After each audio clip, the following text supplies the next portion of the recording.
Laura's Sunshine. I'm Laura's Sunshine. By request today, I will be talking about the pendulum. Yay!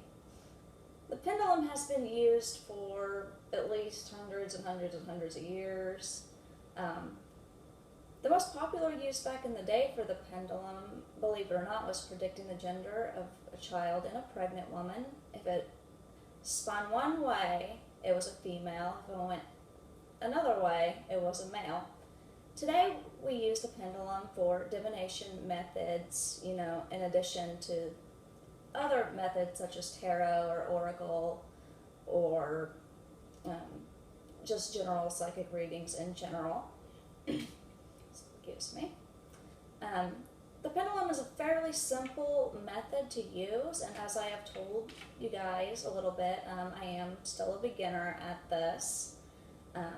I'll tell you a little bit about the pendulum that I chose and why I chose it. This is actually a chakra pendulum, and it has gemstones for each of the chakras in it, and the actual pendulum itself is lapis lazuli, which aids in spirit communication and psychic development. So I figured as a beginner this would probably be the best stone for me to use in my pendulum rather than amethyst or rose quartz, which I find to be very beautiful stones. But you can find these made of just about anything. You can actually make your own. A lot of people will take some string and put a ring on the end of it and use it exactly the same as your average pendulum. That's what I did at first until I decided to splurge and gift myself this beautiful little pendulum. There are many different ways to actually use it. Some people use it for chakra balancing. I really have not tried that with this, but I intend to do so fairly soon. Some people charge it with Reiki and use it in their Reiki healing sessions. Some use it for dowsing. I don't know a whole lot about dowsing except for finding water, but I guess you can use it to find objects, which I'm guessing you can make a map of your house and put your pendulum over it. Wherever it goes is where the object is supposed to be. Some people use it for spirit communication, such as with a Ouija board. I have not tried that one yet. I don't know if I will. The way I use it for yes or no questions, and it's been pretty accurate so far, I think. I do really like it for quick yes or no questions, rather than pulling cards out. I use it two different ways. Sometimes I ask my question, and for a yes, it will spin, and then for a no, it goes side to side. I did buy off of Etsy, I forgot the name of the shop, I am very sorry, this cool little angel goddess pendulum board. So if it swings up and down, it's a yes. If it's diagonal this way, it's a maybe. This way is don't know. That's an answer I really don't like. I'm sure most of you don't like the I don't know answer as well. And then side to side is no. First off, when doing a pendulum reading, what you want to do is call in sacred space or your guides, your guardians, your ancestors, however you feel to do that, and ask that your questions are answered for your highest good, just as you would do in any type of psychic or mediumship reading.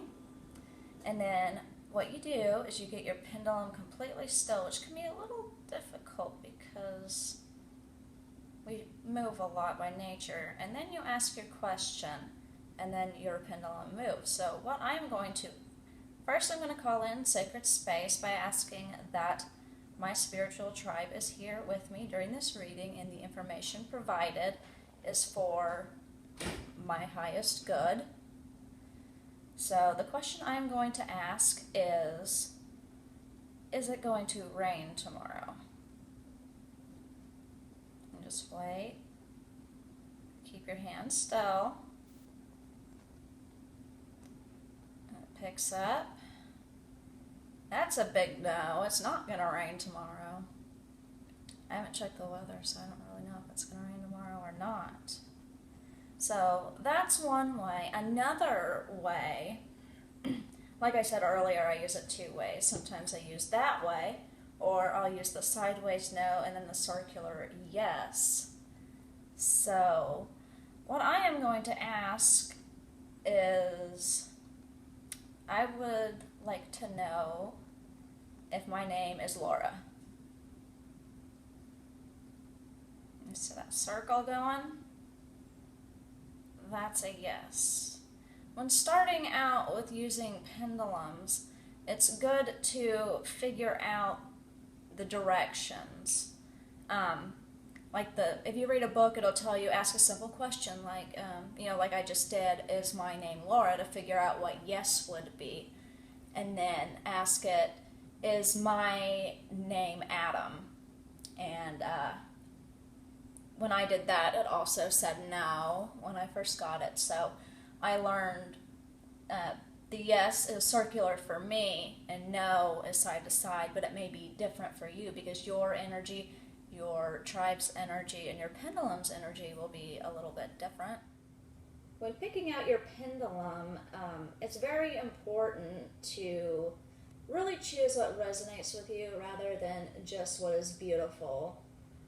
Like I said earlier, my favorite stone is amethyst, and I also like opalite, rose quartz.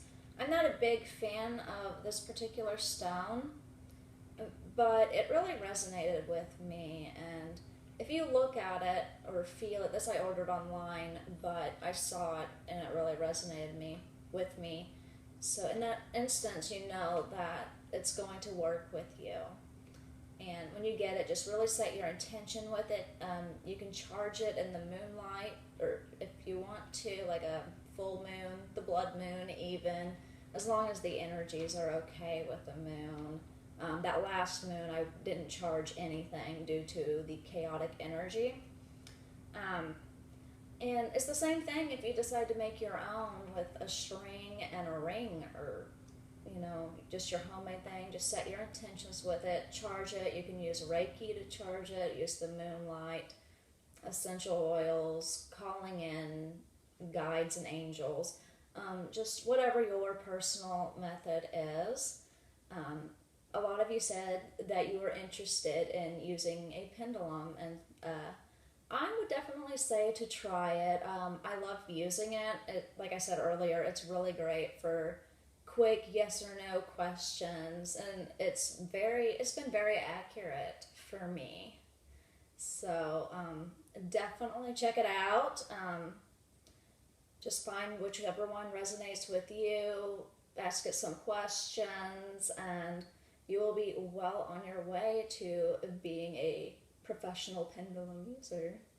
So if you liked this video, be sure to give it a thumbs up and subscribe, and feel free to share it with your friends.